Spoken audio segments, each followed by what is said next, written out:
चाहते हैं कि आपके पूजा का फल आपको पूरा मिले, तो नवरात्रि के 9 दिनों में इन छोटी छोटी बातों का ध्यान आपको अवश्य रखना है। आप व्रत कर रहे हो अथवा ना कर रहे हो, लेकिन इन बातों को आप जरूर गौर करें। क्या क्या वो बातें हैं, आइए फटाफट से हम जान लेते हैं।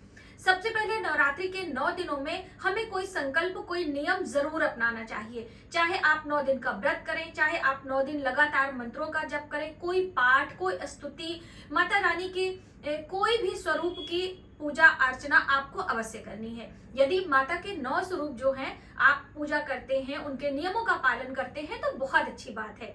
नहीं तो आप घर से दूर रह रहे हैं, तो आप माता के मंदिर जाकर कुछ देर माता के लिए कोई भेंट प्रसाद आदि लेकर माता के मंदिर में थोड़ी देर बैठकर उनको दर्शन करें, उनको देखें और अपनी कामना मन ही मन माता से आपको बोलना चाहिए। ऐसा भी नियम यदि आप बनाते हैं तो भी आपके जीवन में कहीं ना कहीं माता रानी की कृपा अवश्य होती है।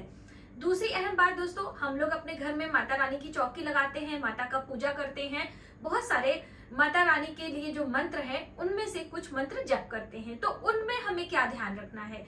सबसे पहली बात तो आपको अपनी पूजा का समय एक रखना है। कहने का अर्थ है, चाहे आप सुबह पूजा कर रहे हो, चाहे दोपहर में, चाहे रात्रि में, कभी भी आप पूजा कर सकते हैं, लेकिन पूजा करते समय आप समय एक रखें।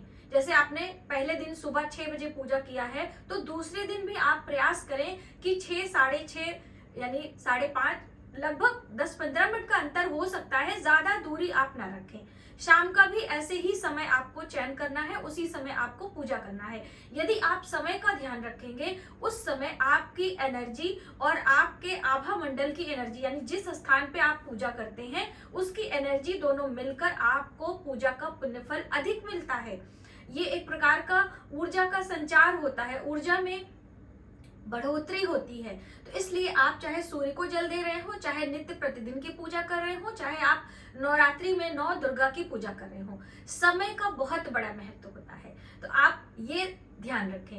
अब आपने पूजा करी है, पूजा में हम सभी देवी को चंदन टीका लगाते हैं, मंत्रों का जप करते हैं, उनके प्रिय पुष्प चढ़ाते हैं। तो देखिए, पुष्पों से जुड़ी अहम जानकारी, सबसे पहले तो पुष्प चोरी के नहीं होने चाहिए। देखिए, शहरों में जो लोग होते हैं उन्हें तो चोरी करने का मौका ही नहीं मिलता है, लेकिन बहुत सारे लोग ऐसे पार्क वगैरह टहलने जाते हैं और जो सार्वजनिक पार्क है वहां से पुष्प वगैरह उठा लाते हैं और वो देवी देवताओं को चढ़ाते हैं। ये कार्य आपको नहीं करना है। आप अपने गमले में, अपने छत पे, बालकनी में, कहीं भी आपने पौधों को लगाया है, वहां से पुष्प लेकर आप चढ़ाएं, वो आपके लिए ज्यादा हितकर है। वरना आप पैसे देकर माली से पुष्प खरीदें। फ्री का पुष्प हमें नहीं चढ़ाना चाहिए, इससे भी आपके पूजा का पुण्यफल कम हो जाता है। और जो लोग विलेज एरिया में रहते हैं वो तो ये काम ही करते हैं कि सुबह उठते ही वो पहला काम है कि जाके दूसरे के घर से जाके पुष्प लेकर आना, और उसके बदले में वो कभी कुछ नहीं देते हैं। तो ये कार्य आप ना करें, इससे आपको पूजा का पुण्यफल नहीं मिलेगा। दूसरा, जब हम पुष्प लेते हैं तो किसी प्लेट, किसी थाल में रखकर ही देवी देवताओं को अर्पित करना चाहिए। हाथ में पुष्प को रखकर हमें नहीं चढ़ाना चाहिए। पुष्प को कभी धोना भी नहीं चाहिए।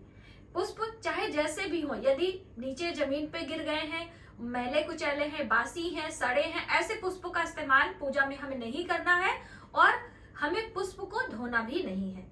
दूसरी अहम बात, कौन से पुष्प देवी को हम चढ़ाएं? तो देखिए, हर जैसे नवरात्रि के 9 अलग अलग दिनों में माता के 9 स्वरूपों की पूजा हम करते हैं, तो 9 माता के अलग अलग प्रिय पुष्प हैं। अब आपको नहीं मिलता है तो आप गुलाब के पुष्प चढ़ा सकते हैं, कमल के पुष्प चढ़ा सकते हैं। गुलाब और कमल के पुष्प ऐसे होते हैं जो कि सभी देवी देवताओं को प्रिय हैं।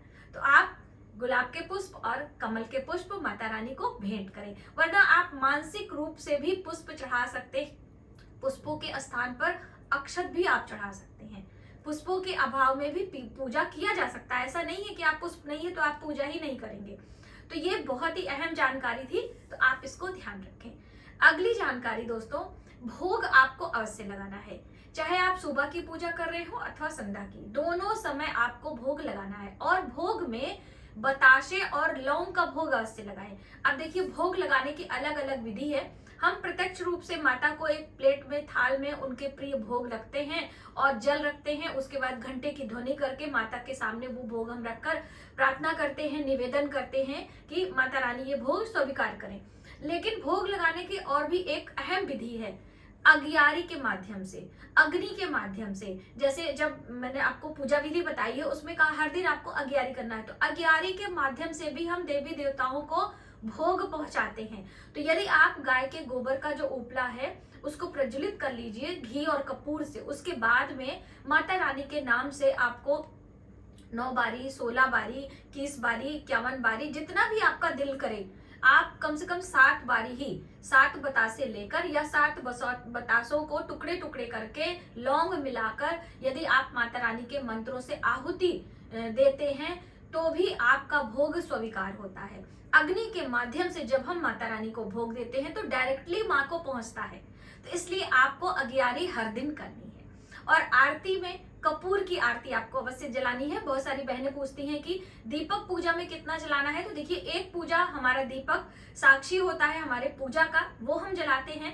कहीं कहीं विशेष अनुष्ठान जब होता है तो 2 दीपक जलाने की बात कही जाती है, राइट साइड और लेफ्ट साइड में घी और तेल दोनों के दीपक जलाए जाते हैं, वो विशेष पूजा अनुष्ठान में जलाया जाता है।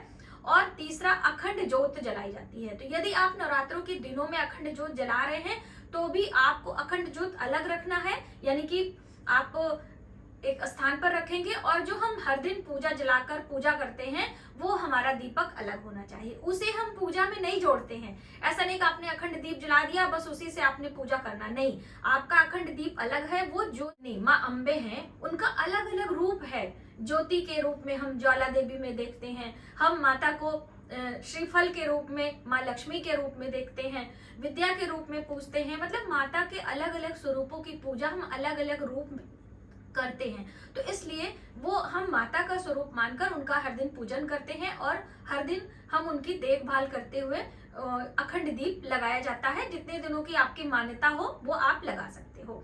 और देखिए बहुत सारे लोगों का ये भी प्रश्न था कि क्या हम अखंड ज्योति पहले दिन, जैसे नवरात्रि के पहले दिन हम कलश की स्थापना करते हैं, माता रानी की स्थापना करते हैं, गौरी गणेश की स्थापना करते हैं, तो क्या हम नवरात्रि के पहले ही दिन अखंड दीप लगाएं, बाद में हम नहीं लगा सकते हैं? बिल्कुल आप लगा सकते हैं। नवरात्रि के किसी भी दिन, पहले दिन, दूसरे दिन, तीसरे दिन, किसी भी दिन आप नवरात्रि में अखंड दीप शुरू कर सकते हैं। अब आप 1 दिन का यानी 24 घंटे के लगा रहे हैं, आप 9 दिन का लगा रहे हैं, आप 11 दिन का लगा रहे हैं, 21 दिन का लगा रहे हैं, बहुत सारे लोग 40 दिन का लगाते हैं। लेकिन अखंड दीप लगाने के अपने एक नियम होते हैं, तो पहले आप उन नियमों को समझें, उसके बाद आप अखंड दीप लगाएं। अखंड दीप की पूजा हर दिन करनी होती है। पूजा करने के अपने कुछ खास नियम है जो कि आपको हमारे चैनल पर देखने को मिल जाएगा। मनीषा त्रिपाठी अखंड दीप पूजा मतलब आप देख लीजिएगा, आपको वीडियो मिल जाएगी। तो इस तरह से दीपक का अपना बहुत बड़ा महत्व होता है। और दीपदान अगर आप करना चाहते हैं, जैसे कि आपके पास बिल्कुल भी समय नहीं है, ना आप पूजा कर सकते हैं, ना मंदिर जा सकते हैं, ना आपने व्रत किया है, तो एक अनुष्ठान ले लें कि नवरात्रि के इन 9 दिनों में आप माता रानी के नाम से दीप लगाएं। पहले दिन 1 दिया, दूसरे दिन 2 दिया, तीसरे दिन 3 दिया, चौथे दिन 4 दिया। यानी इस तरह से आप कहीं भी आप अंधेरे में प्रकाश का दान करते हैं तो आपके जीवन में स्वतः ही प्रकाश फैलता है, आपकी अज्ञानता दूर होती है, आपके जीवन में आने वाली परेशानियों का विनाश होता है, आपकी आने वाली संतानें यशस्वी होती हैं। दीपक का इतना बड़ा महत्व है। तो आप किसी मंदिर में लगाएं, आप किसी पब्लिक प्लेस में, किसी जो हमारे देव वृक्ष होते हैं उनके नीचे भी आप दीपदान कर सकते हैं। पीपल का वृक्ष, बरगद का वृक्ष, आंवले का वृक्ष और जो बेल का वृक्ष, ये जो केले का वृक्ष, ये सारे वृक्ष देव वृक्षों में आते हैं। तो जो भी आपको सुविधा हो, आप कोई ना कोई एक संकल्प अवश्य लीजिए। अब आप अपने घर में भी लगा सकते हैं। कुछ नहीं कर रहे हैं तो संध्या के समय एक छोटा सा घी का दीपक, देखिए घी का दीपक लगाने से हमारी बहुत सारी व्याधियां यानी कि हमारी जो विपत्तियां होती हैं उनका तो विनाश होता ही होता है, लेकिन गाय के शुद्ध घी को दीप दान करने से हमें लक्ष्मी की भी प्राप्ति होती है। तो धन लक्ष्मी प्राप्ति कौन नहीं चाहता है? तो आप एक दीप दान इन नवरात्रों के दिनों में हर दिन आपको करना चाहिए। अब आपका चुनाव है, आप अपने समय और सामर्थ्य के अनुसार स्थान निश्चित कर सकते हैं कि कहां पर आपको ये दीप लगाना है। और दूसरी अहम जानकारी कि इसके बिना तो आपकी पूजा अधूरी ही होती है, और वो क्या चीज है? वो है क्षमा प्रार्थना। यानी कि जब भी हम पूजा करते हैं, चाहे आप छोटी पूजा करें चाहे आप बड़ी पूजा करें, बिना क्षमा आपके पूजा अधूरी। देखिए, हमसे कोई ना कोई त्रुटि तो हो ही जाती है, हम इंसान हैं, हम मनुष्य हैं। तो जब हम पूजा करते हैं, पूजा में कोई त्रुटि रह जाती है, उसकी भरपाई के लिए हम क्या करते हैं? आरती करते हैं। और अब आरती की त्रुटि की भरपाई करने के लिए हम क्षमा प्रार्थना करते हैं। तो आपको माता रानी के सामने क्षमा प्रार्थना करना है। क्षमा में आपको क्या बोलना है? बहुत सारी बहनें पूछ रही थी। तो कुछ भी नहीं बोलना है, बस इस तरह से हाथ जोड़कर समर्पण की भावना से आपको हे जगत जननी, हे जगत माता, कामेश्वरी, रूपेश्वरी, हे माँ लक्ष्मी, हे माँ अम्बे जगदम्बिके, हम आपके आभारी हैं, हम आपके क्षमा प्रार्थी हैं। आप हमें अपना बालक समझकर बुद्धि भ्रंश होने के कारण जल्दबाजी में, मतलब ऐसे मैं आपको साधारण भाषा में बता रही हूँ, वैसे पुस्तक में लिखा हुआ है, भूल से अज्ञानतावश जो भी मैंने कम या अधिक पूजन किया है उसे आप स्वीकार करें। ना ही मैं पूजन करने का ढंग जानती हूँ, ना ही विसर्जन, ना ही आवाहन, मुझे कुछ भी नहीं ज्ञात है। मैं अज्ञानी हूँ, अपराधी हूँ, आपकी शरण में आई हूँ। आप मेरी पूजा को स्वीकार करें और हमारी मनोकामनाओं को पूर्ण करें। अपनी मनोकामना बोले और पूजा में आपको प्रार्थना इस तरह से बोलना है। फिर आपको जल जमीन पर 3 बारी गिराकर इंद्र देवता का नाम लेना है, वरना आपके पूजा का फल आपको मिलेगा भी नहीं। इंद्र देव ले जाते हैं, इसलिए आसन को उठाने से पहले जल जमीन पर डालकर स्पर्श करके आपको अपने माथे पर जरूर लगाना है और अपना आसन तय करके आपको रख देना है। भोग प्रसाद उठा लेना है, अपने परिवार में वितरित कर देना है। दोस्तों, ये सारी जानकारी मैं समय समय पर आपको लेकर आती रहती हूँ, क्योंकि ये बहुत अहम जानकारी है। तो आप इस तरह से करें। और महिलाओं को कभी भी दंडवत प्रणाम नहीं करना चाहिए। महिलाएं, जैसे मैं अक्सर कभी रील वगैरह देखती हूँ तो मुझे मतलब बहुत दुख होता है कि ज्ञान के अभाव में ये सारी गलतियां लोग करते हैं। महिलाओं को कभी दंडवत प्रणाम नहीं करना। पुरुषों को दंडवत प्रणाम करने की अनुमति है, महिलाओं को दंडवत प्रणाम करने की अनुमति नहीं है। तो बहुत सारी बातें होती हैं जो कि पूजा के नियम के अंतर्गत आती हैं। और जब हम कोई कार्य नियम से करते हैं, श्रद्धा से करते हैं और एक ही समय पर बार बार करत करत अभ्यास से जड़मत होत सुजान, आपको पता ही है, तो इसलिए आपको बार बार रिपीट करना है, और जिससे माता रानी आपके ऊपर कृपा अवश्य करेंगी। तो बस आज की वीडियो में इतना ही। यदि हमारी जानकारी आपको थोड़ी सी भी हेल्पफुल लगे तो प्लीज वीडियो को लाइक करें, ज्यादा से ज्यादा लोगों को शेयर करें और आने वाली वीडियो के लिए सब्सक्राइब करें। मिलते हैं एक नई जानकारी के साथ नए वीडियो में, तब तक आप अपना ख्याल रखें। जय माता दी।